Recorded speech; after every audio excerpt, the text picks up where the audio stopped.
Como lo habíamos anticipado, entrevista en vivo y en directo aquí en Noti7. Nos acompaña en los estudios el ministro de Gobernación, Francisco Jiménez, a quien damos la más cordial bienvenida. Señor ministro, gracias por estar esta noche con Noti7. Muchas gracias por la invitación. Cuánto siento que este día triste para Guatemala, este fin de semana duro para Guatemala, pero creo que es importante que compartamos con los televidentes y con la ciudadanía algunos de los puntos que podemos trasladar sobre esta situación tan dura para todos nosotros. Sí, es realmente preocupante y quiera que no, la población pues ha empezado también a hacer algunas deducciones, a exigir algunas respuestas también. Claro. Pero, señor ministro, ¿en qué momento realmente empiezan las investigaciones? Porque recuerdo que hace una semana dábamos la voz de alerta a los medios de comunicación de la desaparición de este joven conocido. Cuando se hizo, digamos, pública la desaparición de él, la familia presentó una denuncia. A partir de esa denuncia se inició la investigación y empezó con una línea inicial, como se suele hacer en todos estos casos, de encontrar los puntos donde se podrían tener pistas y donde se podría tener información. A partir de eso se encontraron algunos videos y se identificó una línea de movimiento de él de la ciudad de Cobán, que se moviliza hacia la ciudad de Guatemala, y de ahí se ubicó un taxi y un tuk-tuk que lo llevó directamente a la casa donde lamentablemente lo asesinaron y donde se encontró su cuerpo, y fue un trabajo de investigación, de identificación, tanto de la policía con la ayuda de estas personas que lo trasladaron, que permitió la identificación de la casa. Es decir, fue una acción rápida de búsqueda de información y de ubicación a través de cámaras. ¿Y qué vínculos encuentran ustedes en esa investigación, en estas primeras líneas, señor ministro? Este es un tema que resulta sumamente un poco, digamos, diferente al comportamiento de este tipo de grupos. Hablo del barrio 18 porque es un poco, a su conducta es un poco extraño.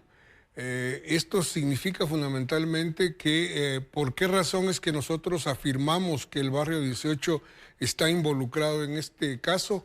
Por la ubicación de la casa, por el lugar. La colonia Limón es el eje de poder del líder del barrio 18 denominado El Lobo, lo que nos hace suponer que no podía suceder nada de esto si él no estuviera enterado, o que hubiera un grupo de la propia el propio barrio 18 que está fuera ya del control del propio líder. Estas son las dos posibilidades. O él estaba enterado y participó, o hay un grupo que no siguiendo su liderazgo cometió este hecho. Todavía hay camino que recorrer en la investigación para hacer una hipótesis del porqué o de la motivación de la muerte de él. Es muy pronto para decirlo, y es un tema que está en proceso y con la conducción del Ministerio Público, y por lo tanto no podemos dar mayor detalle. ¿Y qué le dice a usted esa entrevista exclusiva que teníamos anoche con Aldo Dupié Ochoa, el Lobo, que se desvinculaba de ese asesinato? Bien, esto es importante señalar que él nunca, si está involucrado, que es una suposición, no estamos afirmando, es muy probable que él nunca va a reconocerlo, pero también es probable que lo que él dice sea cierto. Es decir, que él desconoce el hecho o lo conoce, porque lo interesante es que él después indica que va a resolverlo de alguna manera. Eso significa que algún conocimiento tenía.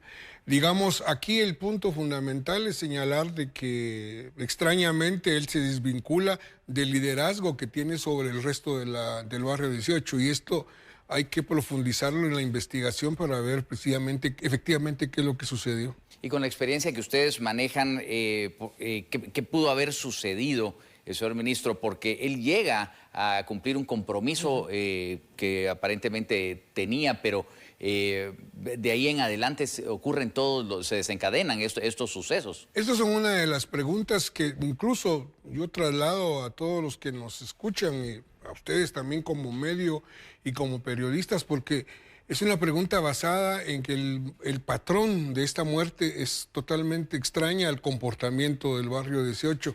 Y esto nos hace pensar que efectivamente pueden existir una gama de hipótesis que es muy complicado. Se ha manejado en las redes el tema de posible aspecto pasional de una relación que probablemente él tuvo con una persona que lo condujo. Es decir, hay muchas posibilidades que todavía, como repito, lamentablemente ese detalle si no podemos ni siquiera especular porque todavía nos hace mayor información. Estamos avanzando, se hicieron allanamientos incluso a casas enfrente de esta casa donde se encontraron posibles pandilleros con una moto robada, con una menor de edad que fue consignada, no consignada, sino que llevada y entregada a la PGN porque tenía alerta Alba Kenneth. Entonces, hay una serie de elementos extraños y que tenemos que analizar detenidamente, pero lo que es importante es que el Ministerio de Gobernación, a través de la Policía Nacional Civil, es el operativo de la investigación liderado por el MP. Aquí quien tiene digamos, la conducción de la investigación, lo que establece por ley, es el Ministerio Público, y nosotros vamos a la línea de que ellos nos orientan hacia la investigación. Y también la propia muerte, estrangulado, enterrado. Sí, esto es un tema, digamos, desde la perspectiva criminológica muy interesante, porque normalmente el barrio 18 o este tipo de grupos cometen asesinatos con mucha violencia, con mucho odio, y la estrangulación no es normalmente digamos, en los métodos de violencia que ellos utilizan. Esto nos abre a muchas preguntas porque siendo un comportamiento fuera de lo que es el patrón normal del comportamiento del barrio 18, las preguntas de investigación se abren.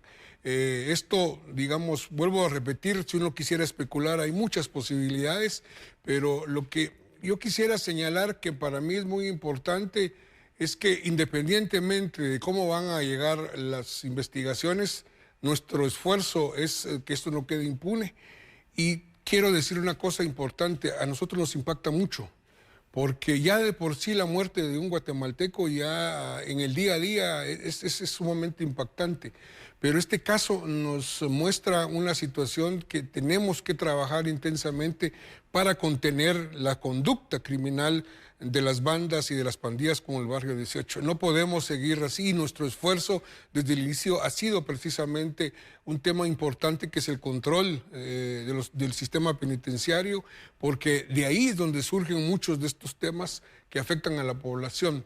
¿Por qué es importante ponerle atención a este hecho?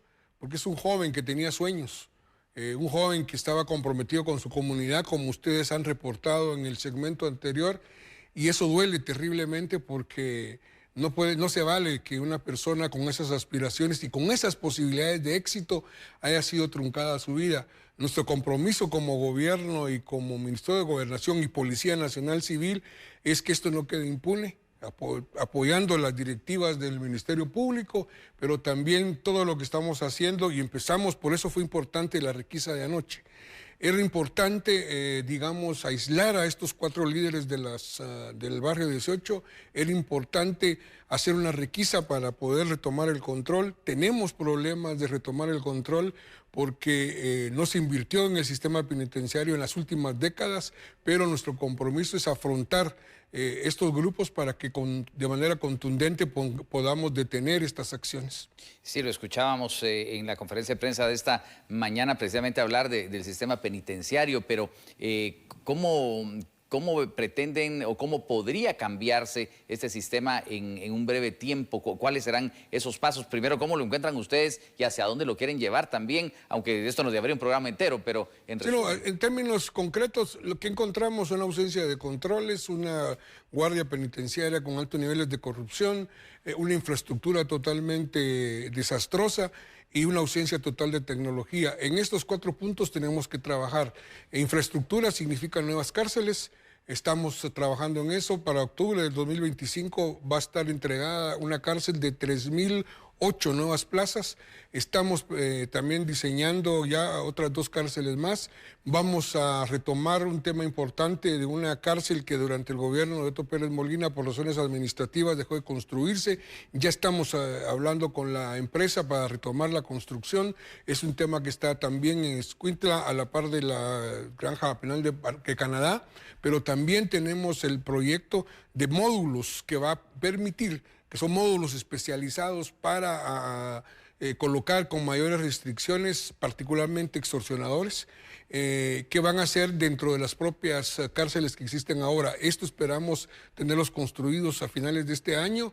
Lo importante que tenemos que hacer son dos cosas: clasificar a los privados de libertad y ponerlos en una condición de mayor restricción a aquellos privados de libertad que impactan, particularmente extorsionadores. Y permítame decirle algo. Sobre este tema hay debate porque a veces efectivamente se piensa que tenemos que tener acciones contundentes pero que violen los derechos humanos, pero también tenemos otro mensaje. Violar los derechos humanos no debe de significar el mensaje de que es, o creer que vamos a defender los derechos humanos es ser permisivos con los privados de libertad. Podemos ser restrictivos, podemos poner medidas duras de disciplina sin que con eso violemos los derechos humanos. Esto es lo que estamos haciendo con las 4 personas que, con el Lobo y los otros 3, no tienen visitas, no tienen posibilidad de que ninguna encomienda de fuera puedan entrar.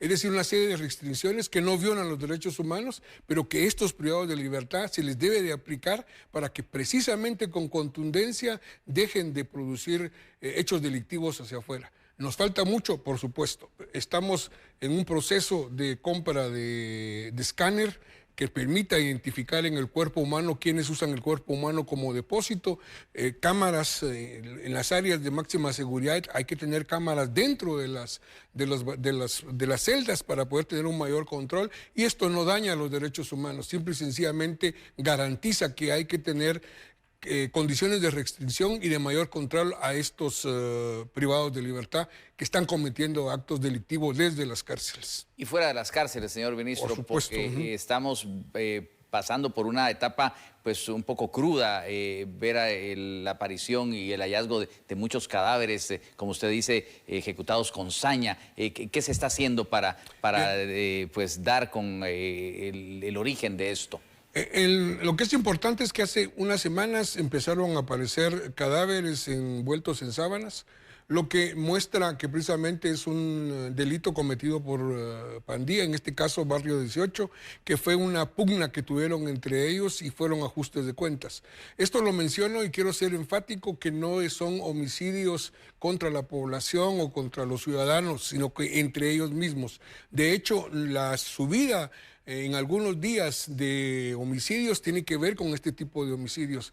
Digamos, ellos tienen una lógica y una dinámica entre ellos que el que consideran de que ha sido desleal al barrio, simple y sencillamente lo resuelven con la muerte. Y esto nos produce. ¿Qué estamos haciendo? Efectivamente, hemos tenido respuesta en la investigación con celeridad. El día de ayer se capturaron a 2 personas vinculadas a un intento de homicidio en la zona sur del departamento.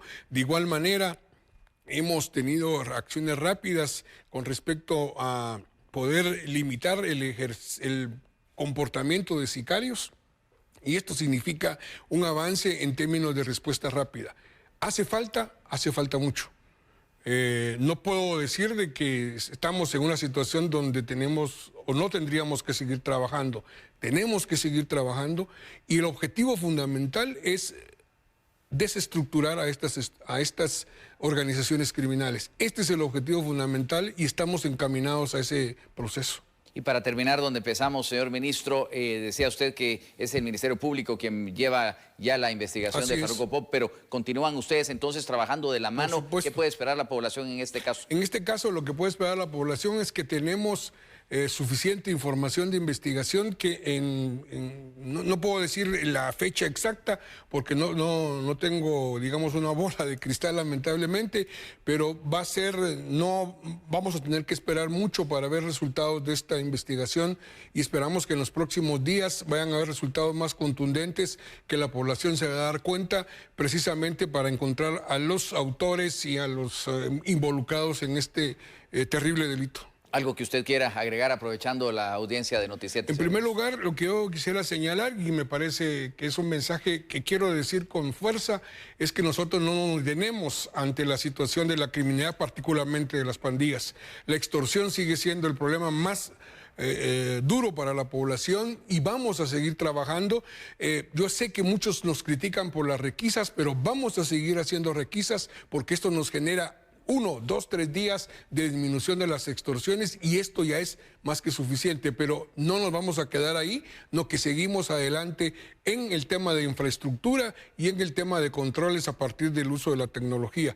El compromiso entonces del presidente Bernardo Arévalo y mío y de la policía en general es afrontar este problema y termino diciendo, nuestro objetivo es desmantelar las estructuras criminales y en este proceso estamos. Señor Ministro de Gobernación, muchas gracias por esta interesante entrevista esta noche. Feliz noche. Gracias, nos encontramos pronto seguramente para seguir hablando de estos temas primordiales en la seguridad de los guatemaltecos a raíz de un hecho que nos ha conmocionado, la muerte, el asesinato de Farruko Pop, que le hemos dado el seguimiento respectivo y tendremos más, por supuesto, aquí en Noti 7. Vamos a la pausa, volvemos.